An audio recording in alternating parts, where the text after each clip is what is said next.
Sicredi Dracena. Gente que coopera, cresce. Avenida Presidente Vargas, 805, Centro. Telefone 3821-8899. Olá, amigos do Jornal Interativo. Estamos aqui para gravar o vídeo com as notícias mais comentadas da semana hoje, com a presença do Bruno Brandino para substituir o Zé Narciso, que está recolhido em sua residência. De quarentena, né, Davi? De quarentena.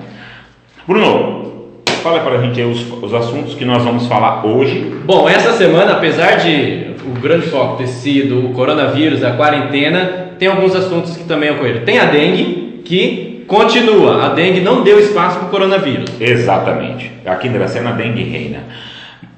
Tem a manifestação dos comerciantes em prol da abertura do comércio. E também a condenação do Sindicato Municipal dos Servidores Locais, que os associados entraram na justiça e ganharam uma causa contra o sindicato. No caso da Unimed, né? Exato.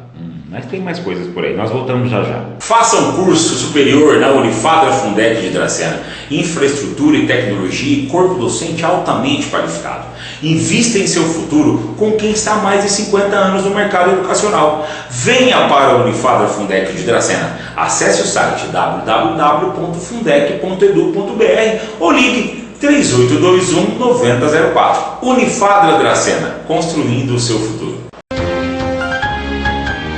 Brunão, vamos começar. Escolhe aí, você é convidado. Vamos falar do sindicato municipal? Por favor, você fez uma nota esse dia muito legal. O que diz na sua nota? Bom, alguns associados se reuniram contra a cobrança indevida que o sindicato havia instituído, cobrando uma taxa de administração de 8% sobre o plano Unimed. Diz o sindicato que aquilo era uma forma de compensar os prejuízos que eles estavam tendo com relação àqueles inadimplentes do plano. Ou seja, estavam jogando em cima daqueles que estavam pagando em dia. Todo mundo. Os sindicalizados, eles não concordaram com isso. Teve uma assembleia para votado isso ou não, se ia continuar ou não. Eles não aprovaram, mas o presidente do sindicato e a diretoria mantiveram a cobrança, passaram a cobrar e, contrários, certamente eles entraram na justiça. 51 pessoas? 51 sindicalizados e, depois de 2 anos, a justiça deu causa para eles e condenou o sindicato a devolver o que foi pago irregularmente, a pagar as custas processuais e também os honorários advocatícios dos sindicalizados. Aí é interessante ver, condenou o sindicato, não foi a pessoa física do presidente. Mesmo a decisão sendo tomada por ele, quem dança é o sindicato. É o sindicato. E o sindicato, ele consegue dinheiro de que forma? Dos sindicalizados. Ou seja, o dinheiro dos sindicalizados vai para pagar a grande bobagem, na minha opinião, do presidente Caetano. Que desde o início ele vem fazendo. Foi convidado. Total do dinheiro? 3.700, alguma coisa, mais 6 mil. Uns 10 mil. Quase 10 pontos. O presidente do sindicato foi convidado a vir falar? Foi, mas preferiu não se pronunciar. Não tem o que falar, né? Falou que já parcelou essa dívida e vai pagar. Inclusive, um fato interessante é que a decisão tinha sido tomada no final do ano, mas ele não tinha pago as custas do advogado, os honorários do advogado. Entrou na justiça e foi parcelado em 6 parcelas, 6 de 1.000. Ou seja, isso indica que a situação do sindicato está feia. E é bom falar também, já para a gente encerrar esse assunto, quem ainda tem mais uma ação daquele caso da cobrança indevida, segundo os sindicalizados, do seguro de vida. Foi cobrado 3 meses e não foi pago à empresa seguradora, 2 empresas seguradoras. Para finalizar, na minha opinião, Caetano, pede para sair, tá feio já. Tá feio. Fora outras coisinhas mais que ainda estão na justiça. Nós vamos passar para o assunto da dengue, cara. Dengue, Bruno. A dengue continua, né? Com força total. Novos casos a cada dia, o número só aumentando e na região nós alcançamos o primeiro lugar. Mas ultrapassamos Prudente, mas com muita diferença. Isso é o título que a gente não gostaria, né? Infelizmente, Prudente registrou 1.000 casos essa semana e Dracena registrou 1.770 e poucos casos de dengue. Lembrando que Prudente... Confirmados. Boa, Bruno. E é bom lembrar que Prudente é 5 vezes maior que Dracena, 5 um pouco mais maior que Dracena, e nós estamos aí na liderança absoluta dos casos de dengue na região. Mas você não vê nenhuma ação, nenhum movimento do poder público em vir de forma transparente falar sobre o coronavírus, que é o próximo assunto que a gente já vai comentar. Ele tem baixado decreto, feito lives, feito podcast agora, uma nova moda aí. Mas também ele deu essa entrevista para quem? Para um jornal que recebe dele, exato, que é o Jornal Regional. Veículo de comunicação oficial. Aí é fácil. Muito fácil. Aí é fácil. Mas o número de dengue só aumenta e, assim como o poder público tem que tomar providências e vir a público esclarecer, a população também tem que se conscientizar. Sim, fazer a sua parte. Tem que fazer a sua parte, né? Bom, nós estivemos em 3 postos de saúde essa semana e nós verificamos que cada dia mais chegam mais casos de dengue, com aquelas manchas na pele, com a febre. Aí faz o teste sai no mesmo dia com como chama, quando aquele que abaixa? Como chama? Não é hemoglobina, plaqueta, com as plaquetas baixas e tal. E aí, como não tem muito o que fazer, é mandar para casa, se alimentar bem, se hidratar e quando não, encaminha lá para o UPA, no caso da hidratação. Bom, mas o que a gente vê é realmente uma impassividade do poder público municipal em não atacar a dengue. Agora já proliferou, agora é epidemia de dengue em Dracena, entendeu? E agora a gente está entrando no outono, depois chega o inverno, o bicho vai pegar. Não adianta falar que a gente está criando pânico, não. A gente está falando a verdade. Mas vamos passar para o último assunto, que depois tem um recadinho, senhor prefeito. Manifestação dos comerciantes em prol à reabertura total do comércio. Não foi só em Dracena, viu? Foi no Brasil inteiro, inúmeras cidades fizeram aqui vizinho esse movimento. Paulista e como é que foi? O Jornal Interativo esteve cobrindo nós fizemos uma live desde o início da manifestação e o Bruno, nós contamos ontem mais de 200 carros, cara, uma carreata enorme de pessoas pedindo a reabertura do comércio. Davi, foi de forma pacífica, teve aglomeração? De forma tranquila, não teve aglomeração, cada um nos seus carros. Só quem se aglomerou um pouco mais, já fomos alertados na hora pela Polícia Militar, foi na hora de entrevistar, a hora que a imprensa chegou para entrevistar, mas só tinha 4 pessoas também, nós já nos separamos para ouvir as pessoas. Foi acompanhado pela Polícia Militar? A Polícia Militar, obrigado Polícia Militar, a Polícia Militar fez um trabalho maravilhoso de acompanhamento, tudo pacífico, tudo ordeiro, tudo tranquilo. E o foco ali foi concentrado em frente à Prefeitura Municipal? À Prefeitura Municipal, foi. E o poder público participou dessa? Não, esse é um fato interessante. Esse é um fato interessante. Alguns manifestantes colocaram carro de som e falaram algumas palavras, que querem trabalhar, que não querem transgredir a lei, mas querem uma flexibilização maior, porque senão não vão ter dinheiro para pagar os seus funcionários, não vão ter dinheiro para pagar o aluguel. Pediram também a isenção dos impostos, pediram para não pagar o IPTU, jogar mais para frente, ISS, essas coisas todas. E nesse momento chamaram o prefeito municipal para descer. Ele desceu? Não desceu? Não. Mas ele estava dentro da prefeitura? Dizem que estava. Nós não sabemos, porque se tivesse também estava escondido. É isso que vem acontecendo, né? Na hora da conversa, da transparência, do diálogo, ele não aparece para conversar com aqueles que o elegeu. Não, prefere fazer vídeo e podcast agora. Podcast é a nova moda agora. Podcast você não coloca a cara. Não, essa é só então, o interessante, Bruno, é que quando os manifestantes chamaram o prefeito para conversar de forma pacífica, tranquila, venha conversar com a gente, prefeito, a gente quer bater um papo com o senhor, não sei o que. Opinião minha, opinião do Davi. O prefeito perdeu a grande oportunidade de mostrar que é corajoso. Ou seja, Ele poderia ter descido a rampa, conversado com 4 ou 5, subia ao gabinete, fazia uma reunião, falou: olha, tem um decreto federal e um decreto estadual, eu não posso abrir de forma escancarada assim. Mas, e outra, tem uma recomendação do Ministério Público: vamos juntar alguns representantes de vocês comigo e vamos na terça-feira na promotoria, porque a gente conversa com o pessoal. E aí ele mostraria coragem e satisfação a quem o elegeu. Diálogo, né, Davi? Diálogo. Se esconder atrás de uma cadeira, dentro de um gabinete, é fácil, né?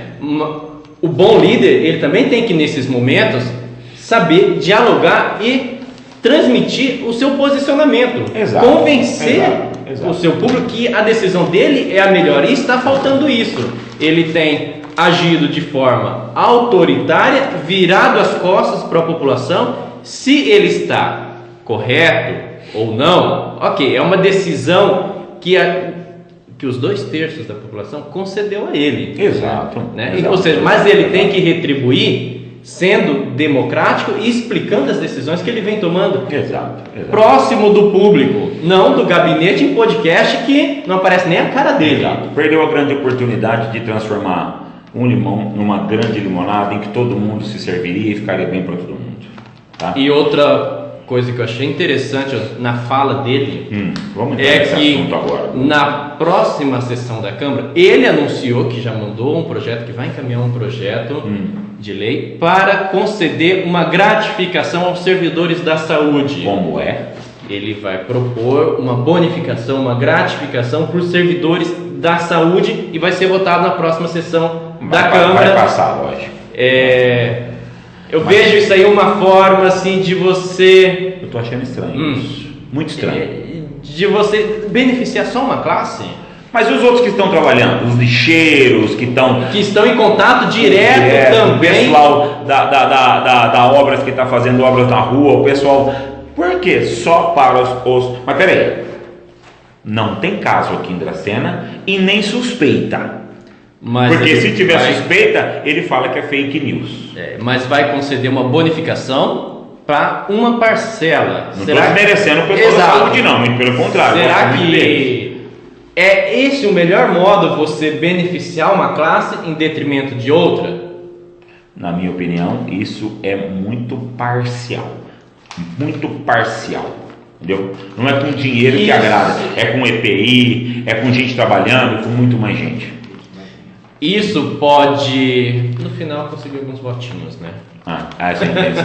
Bom, de qualquer jeito, eu quero falar uma coisa muito simples, que no podcast do senhor prefeito municipal, como nesta semana, nós fizemos uma matéria em frente ao pronto atendimento municipal, quando da chegada de um preso de São Paulo, que estava passando mal, segundo o Ministério da Saúde, é sintoma de coronavírus? Sim. Por quê? Segundo o Ministério da Saúde, não é segundo o Davi, nem o Bruno, nem o Jornal Interativo, Zé Narciso, nada. Segundo o Ministério da Saúde, uma pessoa que vem de um centro, onde é o epicentro da cidade de São Paulo, o epicentro do coronavírus no Brasil, e está com dificuldade de respirar, febre, tosse, dor de cabeça, e febre, né, principalmente febre e a dificuldade de respirar, é sim considerado uma suspeita de coronavírus. Exatamente, Davi. Naquele vídeo que você fez lá na frente, você suspeita.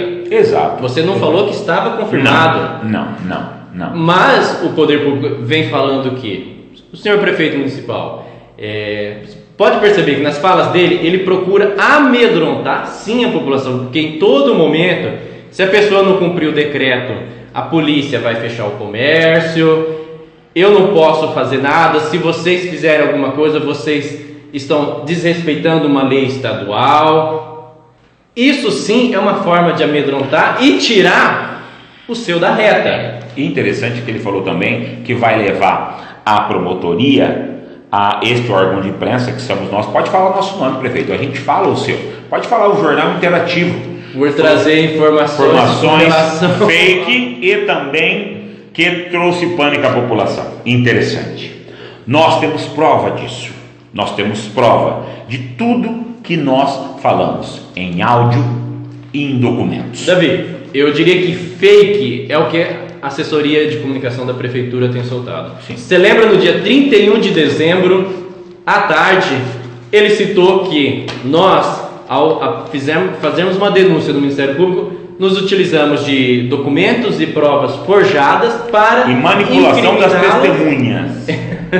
E que, da mesma forma, lembre, da mesma forma que ele citou lá naquele texto, que ele já ia procurar o Ministério Público, a Justiça, para tomar as providências. Até agora não tomou. Não. E a isso mesma é fake. coisa a que ele está fazendo agora. O discurso é igual. É o mesmo. Amedrontar a população para manter a população calada. Isso é fake. Amedrontar a população, senhor prefeito municipal, é mostrar a impassividade da sua ação em relação ao combate à dengue. Porque se o senhor tivesse agido e feito o que outras cidades fizeram, com certeza o nosso número não seria tão grande e nós não seríamos recordistas em caso de dengue em toda a região. Amedrontar a população ou criar pânico na população é o senhor falar que vai fazer as coisas e não fez. Criar fake news é o senhor anunciar que vai reformar o teatro e está lá há 3 anos parado. Criar fake news é o senhor falar que vai reformar a Praça Manuel Gomes Gonçalves, a Praça da Matriz, e não fazer. Amedrontar as pessoas é falar que vai fazer uma coisa melhor e dar 3,5, 2 alguma coisa de aumento para os funcionários públicos. Davi, eu até diria que, com relação à dengue, o prefeito de Dracena ele se comportou igual o prefeito de Milão, na Itália, que está liberado, pode continuar, não tem quarentena, e depois o número de casos lá aumentou, porque ele não tomou uma medida lá atrás, é o mesmo que está acontecendo com a dengue. Não foi tomada uma medida lá atrás, aumentou. Só que uma coisa interessante, o prefeito de Milão, na Itália, ele veio a público e se desculpou por ele não ter tomado a decisão correta lá Isso nós não atrás. vamos ver do nosso prefeito. Não tem esse perfil. O que nós vamos encontrar daqui para frente é produzindo amedrontamento na população para que, se além de manter em quarentena, manter em casa, mantenha a boca calada. Amedrontar ou levar pânico à população é o senhor ser citado por um vereador da sua base, e nós citamos nomes aqui, Igor Tossato, de pagar R$1.000 para quebrar minhas pernas. Amedrontar ou criar pânico é a gente denunciar uma contratação de uma empresa de UTI móvel que nem médico com CRM tinha. E o que deu? Nada. Amedrontar a população ou criar pânico é o senhor ser citado no caso da creche da Nadir e não dá nada para o senhor. O senhor foi citado várias vezes. Amedrontar e criar pânico na população é o seu ex-secretário de esporte Marquinhos César e o seu diretor Bruno Cita serem indiciados pela Polícia Civil por fraude em licitação e falsidade ideológica e não dá nada. Isso é amedrontar. Isso a gente fica com medo e cria muito pânico também na gente. Davi, é interessante que essa onda de coronavírus tem colocado por trás, assim, deixado algumas coisas assim por debaixo do tapete. Nessa onda tudo está focado nisso, mas a dengue continua, as comissões processantes, que fim que deu? Paradas. A verificação do caso da ambulância da UTI móvel, o que deu? Parada. E não se fala mais nisso. E segue. Amedrontar é o senhor contratar uma casinha de Papai Noel de 3x3 por R$23.000 por 30 dias. Amedrontar é o senhor pagar R$78.000 para pintar 2 pontilhões praticamente. Amedrontar é fazer o que o senhor fez com a nossa bandeira quando pintou estilizada. Estilizada, mas isso nós vamos ter novidades. Isso é amedrontar. Outra coisa, nós não temos medo, porque nós estamos com a verdade. Falamos a verdade e pautados em documentos. E botamos a cara. Exatamente. Muito obrigado, Bruno, pela presença. A gente volta na semana que vem. Cuide-se você, principalmente das pessoas mais idosas. Cuide-se muito e boa sorte. E torcemos para que tenhamos novidade nessa fase aí desse vídeo. Grande abraço. Até mais.